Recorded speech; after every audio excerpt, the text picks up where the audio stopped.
وبعدين بقى لحسن اكون انا اللي مش هنا.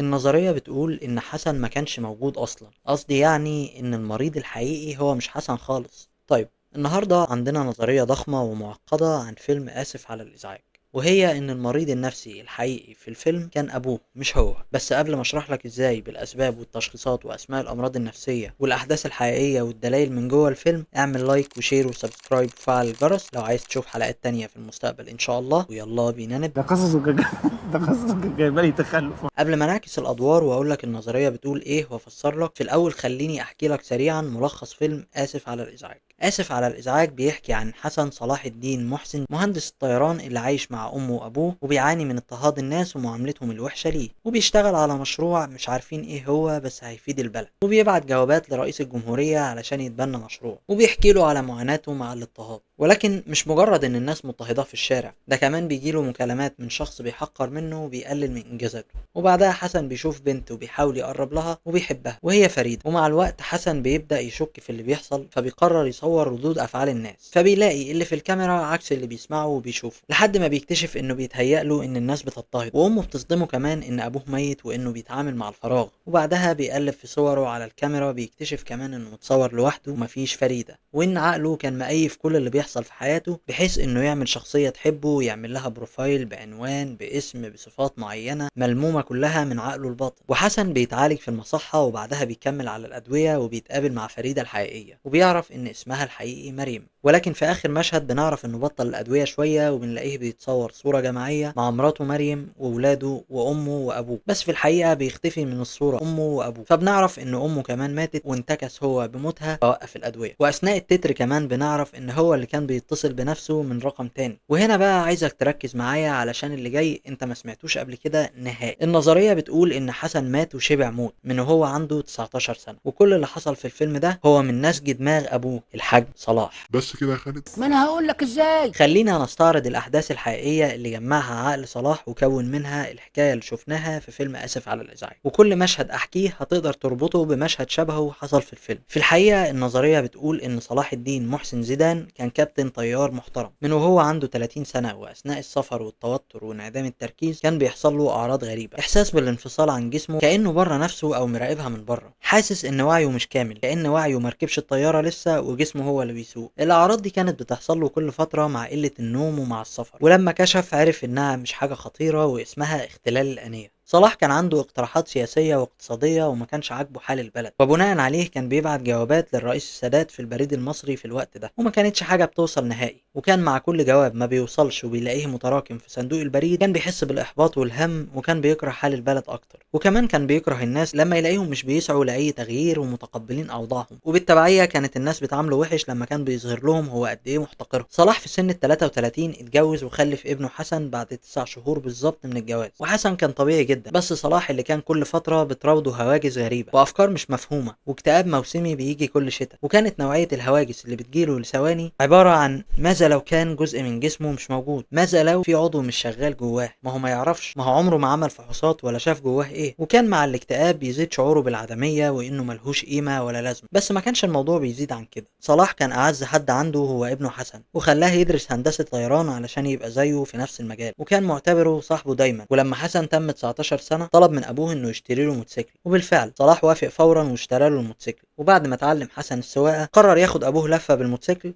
وزي ما انت توقعت كده بيلبسوا في عربية نقل كبيرة ويموت حسن ابن 19 سنة. وبينجو صلاح ابوه. ومن اول ما بتحصل الحادثه دي بتبدا الامراض تتنوع وتتكاثر على عقل صلاح بيتصاب في الحادثه اصابه متوسطه في دماغه مش بتغيبه عن الوعي حتى، لكن واضح انها حركت كتير من جينات الامراض اللي كانت مستخبيه جواه. بموت حسن صلاح بيتصاب باضطراب ما بعد الصدمه. PTSD. اضطراب بيتميز بالخوف من الحادثة المسببة ليه، خوف بقى ورعب واكتئاب وهلاوس عن الحادثة. صلاح أصبح بيشوف ابنه ليل نهار وهو صاحي وفي أحلامه، وكمان يلوم نفسه ويحس بالذنب لأن هو اللي تسبب في موته لما اشترى له الموتوسيكل. شهور من العياط والاكتئاب والصويت زي العيال الصغيرة ونوبات الهلع، حاجات عمرها ما صدرت من صلاح قبل كده حتى وهو طفل. ومع الأدوية النفسية ده كله راح، بس استلم مكانه الاضطراب صاحب نصيب الأسد النهاردة، وهو متلازمة كوتارد او كوتار. وبالمناسبة انا عندي قط اسمه كوتر، يا ريت نديله التحية. متلازمة كوتارد هي اضطراب عقلي بيخلي الشخص عنده وهم وايمان تام بعدميات، زي ان جسمه مش موجود او اعضائه مش موجودة او الكون نفسه مش موجود او ان الشخص يبقى عنده ايمان تام ان هو نفسه مش موجود وميت. وده كان نصيب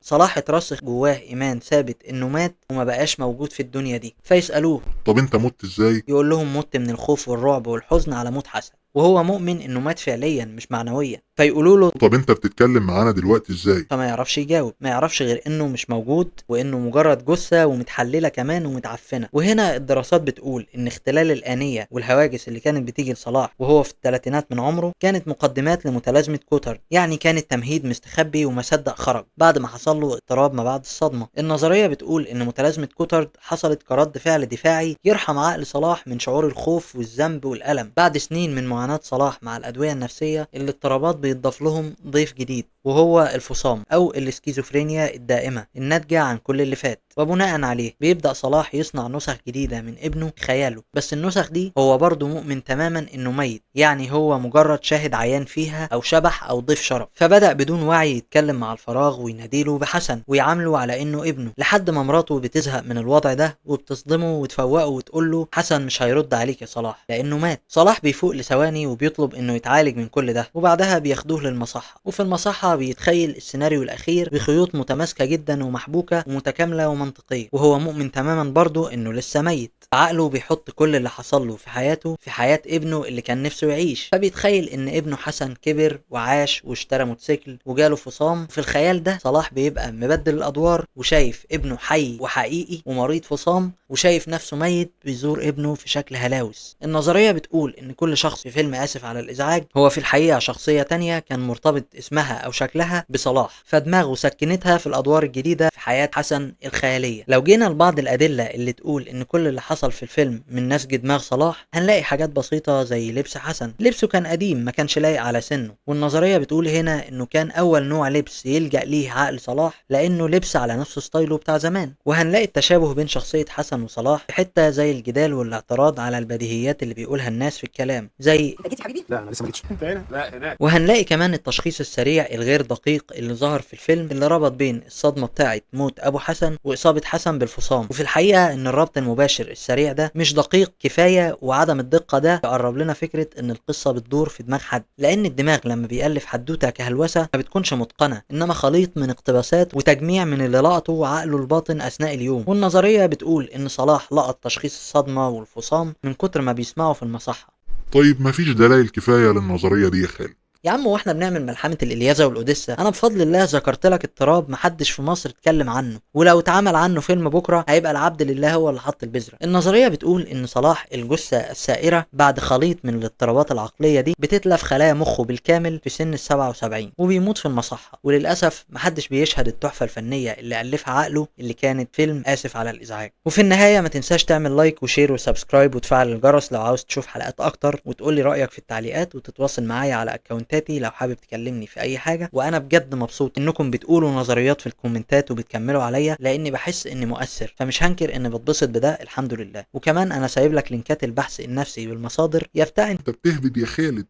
بالمناسبة لسه جايب مايك، فلو انت وصلت لحد هنا بارك لي على المايك، وما تنساش ما تتخطاش الاعلانات وتشوفها للاخر عشان نوفر تمن المايك ونعوضه، وخليك جدع يعني. يلا سلام.